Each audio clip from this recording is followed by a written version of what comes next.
প্রতিনিধিবৃন্দ, members of diplomatic co, development partners এবং সম্মানিত উপস্থিত সুধীবৃন্দ, আসসালামু আলাইকুম।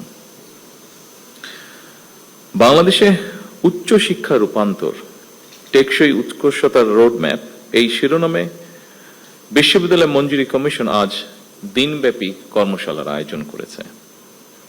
আমি ব্যক্তিগতভাবে বিশ্বাস করি এটি অত্যন্ত সময় উপযোগী একটি অনুষ্ঠান।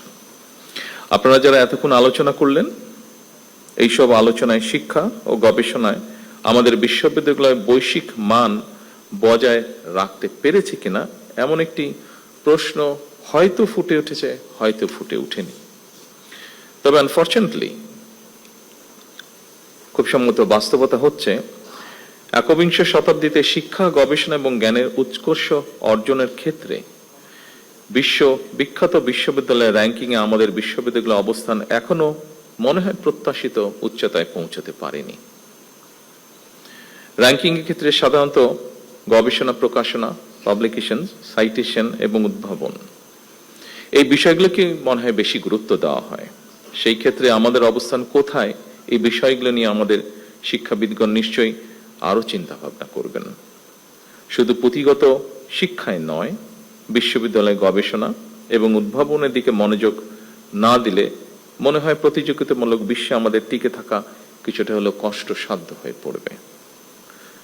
বিশ্ববিদ্যালয়ের উদ্ভাবন কিংবা গবেষণা কার্যক্রম এগিয়ে নিতে সরকার অর্থ বরাদ্দ দেবে, এটাই স্বাভাবিক। তবে আমি যতটুকু জানি, ব্রিটেন সহ বিশ্বের অনেক দেশই যারা বিশ্ববিদ্যালয় অ্যালামনাই, তাদের অনেকেই কিন্তু বিশ্ববিদ্যালয়ের গবেষণা এবং উদ্ভাবন কার্যক্রমকে এগিয়ে নিতে সাধারণত পৃষ্ঠপোষকতা করে থাকেন।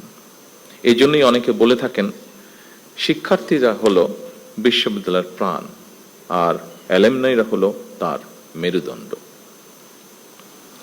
ঢাকা বিশ্ববিদ্যালয় সহ দেশের বিভিন্ন বিশ্ববিদ্যালয়ের শিক্ষার্থী বর্তমানে যারা দেশে বিদেশে জ্ঞানে বিজ্ঞানে অর্থবিত্তে প্রতিষ্ঠিত, সেই সব অ্যালামনাইদেরকে বিশ্ববিদ্যালয়গুলোতে শিক্ষা ও গবেষণা উন্নয়নে সম্পৃক্ত করার উদ্যোগ নেওয়ার জন্য আমি উপস্থিত শিক্ষাবিদদের প্রতি বিনীত আহ্বান জানাই। সম্মানিত সুধীমণ্ডলী, আরো একটি বিষয়ের দিকে আমি আপনাদের দৃষ্টি আকর্ষণ করতে চাই। বিশ্ববিদ্যালয়গুলো থেকে প্রতি বছর লক্ষ লক্ষ শিক্ষার্থী বের হয়। উচ্চশিক্ষা নিয়েও অনেকে বেকার থাকেন, অর্থাৎ বেকারত্বের সংখ্যা আমরা যদি একটু দেখি, উচ্চশিক্ষিতদের মধ্যেই মনে হয় বেশি। এর কারণ সম্পর্কে নানা মতামত রয়েছে, তবে মনে হয় একটি ব্যাপারে কম বেশি সকলেই একমত। একাডেমিক শিক্ষা অর্জনের পাশাপাশি দক্ষতা অর্জন করতে না পারাই মনে হয় শিক্ষিতদের মধ্যে বেকারের হার বেশি হওয়ার কারণ, খুব সম্ভবত। এবং সেজন্যই বর্তমান সরকার মনে করে প্রাথমিক সিলেবাস থেকে শুরু করে উচ্চতর পর্যায় পর্যন্ত আমাদের শিক্ষা কারিকুলামগুলো একটু নতুন ভাবে সাজানো বোধহয় এখন সময়ের দাবি। নৈতিক মূল্যবোধ সম্পন্ন কর্মসূচি শিক্ষা ছাড়া বেকারত্ব নিরসন মনে হয় খুব সম্ভব হবে না। সময়োপযোগী শিক্ষা কারিকুলাম ছাড়াও বৈশ্বিক প্রতিযোগিতায় টিকে থাকা মনে হয় সম্ভব নয়। এ কারণেই বর্তমান সরকার একাডেমিক সিলেবাসকে সময় উপযোগী করার কাজ এর ভিতরেই হাতে নিয়েছে। সম্মানিত শিক্ষকবৃন্দ, সম্মানিত গবেষকবৃন্দ, বিশেষ করে উচ্চশিক্ষা ব্যবস্থাকে সময় উপযোগী করতে বর্তমান সরকার অ্যাপ্রেন্টিসশিপ, ইন্টার্নশিপ এবং ইন্ডাস্ট্রি একাডেমি এটা সহযোগিতা বাড়ানোর জন্য চেষ্টা বা উদ্যোগ গ্রহণ করছে। প্রাথমিকভাবে বিভাগীয় শহরগুলোতে অবস্থিত বিশ্ববিদ্যালয়ের সঙ্গে স্থানীয় শিক্ষা ও ব্যবসা প্রতিষ্ঠানের সম্পর্ক স্থাপন করার এই কার্যক্রম শুরু করার উদ্যোগ সরকার নিচ্ছে, যার ফলে আমরা মনে করি শিক্ষার্থীগণ পুঁথিগত বিদ্যা অর্জনের পাশাপাশি হাতে কলমে শিক্ষা লাভ করে শিক্ষার্থী অবস্থাতেই কর্মদক্ষতা অর্জন করতে সক্ষম হবেন। ফলে শিক্ষা জীবন শেষে সম্ভবত তাকে আর বেকার থাকতে হবে না। কলেজ এবং বিশ্ববিদ্যালয়ে ইনোভেটিভ বিজনেস আইডিয়া বাণিজ্যিকরণ করতে প্রতিযোগিতামূলক প্রক্রিয়ায় সিড ফান্ডিং বা ইনোভেশন গ্রান্ট প্রদান এটারও আমরা উদ্যোগ নিচ্ছি এবং এর উদ্দেশ্য ক্যাম্পাস থেকেই ব্যবসায়িক উদ্যোক্তা তৈরি করা। ফলে এই উদ্যোক্তারা নতুন এবং সৃজনশীল ব্যবসায়িক ধারণা বাস্তবায়ন করে দেশের অর্থনীতিতে নিশ্চয়ই অবদান রাখতে সক্ষম হবেন। শিক্ষার্থী থাকা অবস্থায় কর্মদক্ষতা অর্জনের ফলে এমনও হতে পারে একজন শিক্ষার্থী চাকরির জন্য অপেক্ষা না করে নিজেই একজন উদ্যোক্তা হিসাবে বরং আরো কয়েকজনের কর্মসংস্থানের ব্যবস্থা করতে সক্ষম হবেন। এইসব উদ্যোগ ছাড়াও সরকার উচ্চ শিক্ষা প্রতিষ্ঠানগুলোতে উদ্ভাবন এবং উদ্যোক্তা উন্নয়ন ইনস্টিটিউট, সায়েন্স পার্ক প্রতিষ্ঠার পরিকল্পনা করছে। দেশি বিদেশি প্রতিষ্ঠানের সাথে অংশীদারিত্বের ভিত্তিতে বিশ্ববিদ্যালয়গুলোতে বিজ্ঞান মেলা, innovation fair, product sourcing fair সহ এ ধরনের শিক্ষা ও দক্ষতা বিষয়ক আয়োজনকে উৎসাহিত করার পরিকল্পনা আমরা নিয়েছি। শুধু উচ্চশিক্ষার ক্ষেত্রেই নয়, স্কুল পর্যায় থেকেই সরকার শিক্ষা কারিকুলামে কারিগরি এবং ব্যবহারিক শিক্ষা বাধ্যতামূলক করার পরিকল্পনা গ্রহণ করেছে। সম্মানিত সুধীমণ্ডলী, বিশ্ব এখন চতুর্থ শিল্প বিপ্লবে পা দিয়েছে। চতুর্থ শিল্প বিপ্লবের চলমান এই সময় এআই বা কৃত্রিম বুদ্ধিমত্তা, robotics, automation, genetic engineering, biotechnology, cyber security, quantum computing, big data, material science, nano technology, পঞ্চম প্রজন্মের ওয়্যারলেস প্রযুক্তি, এইসব উন্নততর প্রযুক্তি একদিকে আমাদের চিন্তার জগৎ নিয়ন্ত্রণ করছে, অপরদিকে শাসন করছে মানুষের কর্মক্ষেত্র বা কর্মসংস্থান। এর ফলে নিত্য নতুন প্রযুক্তির ব্যবহার একদিকে প্রথাগত চাকরির বাজারে বেকারত্ব হয়তো বাড়াচ্ছে, অন্যদিকেও আবার তৈরি করছে নিত্য নতুন ভিন্ন ধরনের কর্মসংস্থান। সম্মানিত সুধীমণ্ডলী, চতুর্থ শিল্প বিপ্লব বিশ্ববাসীর সামনে যে বার্তাটি স্পষ্ট করেছে খুব সম্ভবত সেটি হলো শিক্ষা কেবল স্কুল, কলেজ কিংবা বিশ্ববিদ্যালয়ে গণ্ডিতেই সীমাবদ্ধ নয়। বর্তমানে জ্ঞান চর্চা কেবল একটি নির্দিষ্ট বিষয় আবদ্ধ নয়, বরং আমরা দেখি ডাটা সায়েন্স সাথে বায়োলজি বা ইঞ্জিনিয়ারিং এর সাথে হয়তো সমাজ বিজ্ঞান এর একটা বন্ধন রয়েছে।